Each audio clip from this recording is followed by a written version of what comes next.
We're here with Jarrett Williams, creator of Super Pro KO. Thanks a lot for meeting with us. Oh, thanks for having me, man. So, Super Pro KO, this is one of those comics that couldn't be a Marvel or DC comic. Yeah. In a nutshell, for people who haven't read it yet, tell us about Super Pro. You know, it's pretty much the story of this crazy wrestling company, but it's sort of in the vein of like, sort of how I perceived wrestling as a kid. Just really pure. It's all about the action in the ring and sort of these larger-than-life characters. But I treat the wrestling as if it's real because I feel like as a kid, that's what mattered to me, was just these characters just going at it with each other.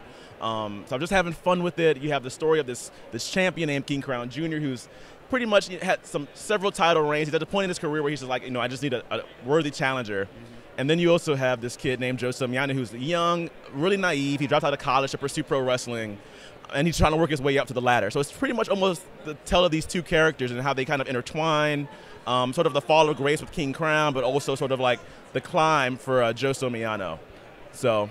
Yeah, I mean, that was when I was reading it, you're approaching this in a whole different perspective. I mean, nowadays we look at wrestling and it's totally like, oh, it's fake, it's scripted, it's this, it's that. Yeah. And man, I remember like you being a kid and, watching WWF when it was just coming up, or, I'm from Portland, so we had Portland wrestling, which was, I mean, it was low tech but fun. And that's what I like, is you approach it like it's real. Yeah. And I feel like out of respect just for the craft of wrestling, it's like, these are guys who are pretty much putting their bodies on the line all the time. And I know we say that, and it sounds cliche, but it's what's happening for our entertainment. So I feel like it would almost be a disservice to sort of treat it, especially not being a wrestler myself, as if it's fake.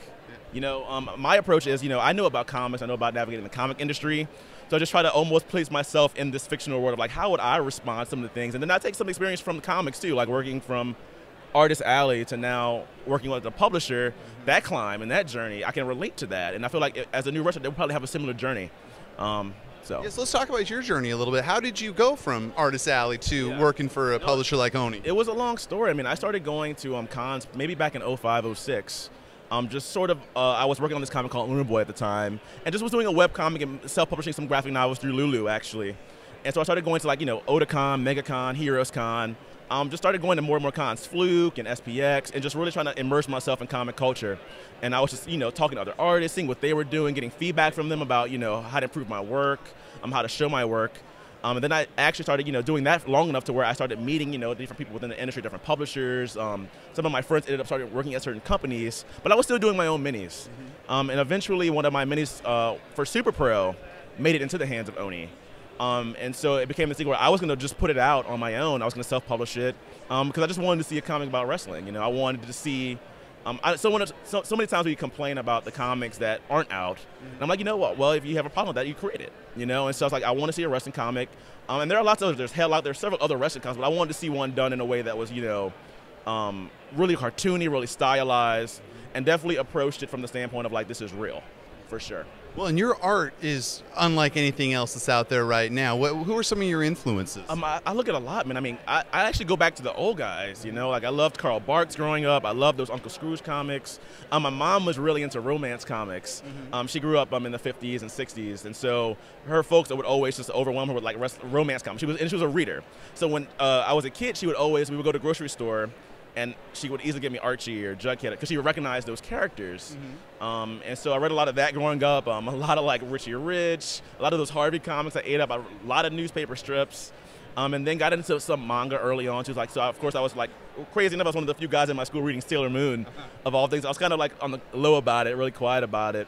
But it's kind of hard to be tough and reading Sailor Moon. It is, but then I was also watching wrestling. I was totally like, into some crazy thing. I was playing games. I was, just into a little bit of everything. But I was never really into sports. Funny enough, like I was never like too athletic in that way. But I was into all these crazy things. So even when I draw my comics, I try to bring a little bit of like all the things that I've been inspired by into that. Because it's a little bit of everything, honestly. I love like Tezuka. I love Jack Kirby.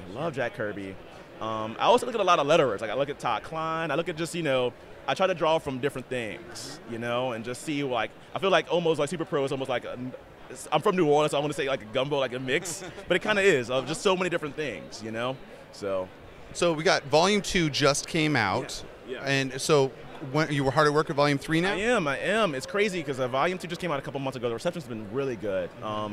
And I'm always appreciative when I get like feedback and it's positive. I'm always kind of hesitant when I see reviews to actually read them because I don't know what's being said, and I don't want that to get into my head and sort of like affect what I'm trying to create with Super Pro. Like I know where this is ending. I know where this is going. And sometimes I feel like I have to stay away from the reviews because, good or bad, I just don't want it to get clouded up here. But 2's been great. At just Volume 2 and Volume 1 were both released on Comixology recently, which is awesome too. And right now I just finished all the pencils on Volume 3, so I'll probably be aiming to about July, August. And then hopefully early next year it's out. And I'm working on a webcomic too for Super Pro because I feel like I need to get, I have an idea for almost like a special that I think will be really good for the web.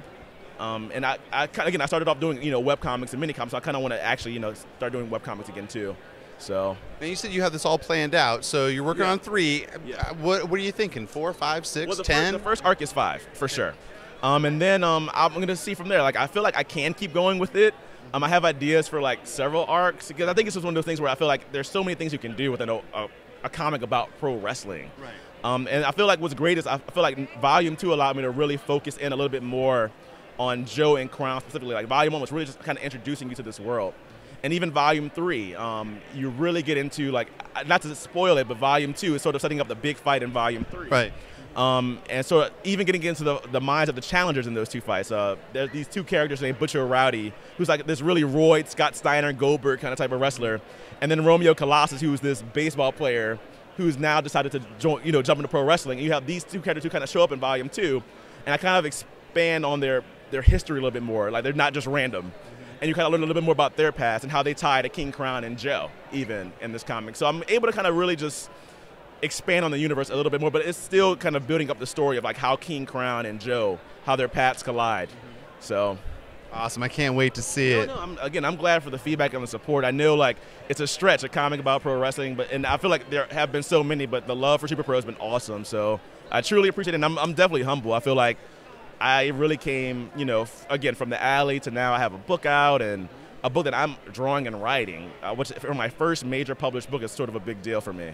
That's a big deal, yeah, definitely. So let's talk about, let's wrap this up the way we usually do by talking about what's your issue. What's that comic you read that was so crazy and wild and out there that when you're talking comics with your friends, this is the comic you talk about? I would say there are several because me and a buddy were just talking about all ages comics and how we like to see more of them.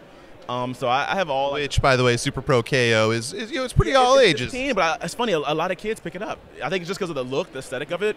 But I love like all ages books. For that reason, again, my roots are rooted in all ages type comics. I'm reading Reed Gunther right now. I love Reed Gunther.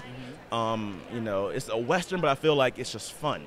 I feel like the characters sort of jump off the page. And the Halton brothers are awesome. You can just tell they love what they're drawing and writing. So I always talk about Reed Gunther. I love Remake by Lamar Abrams. Just fun, and it's one of those comics where it's just naturally funny.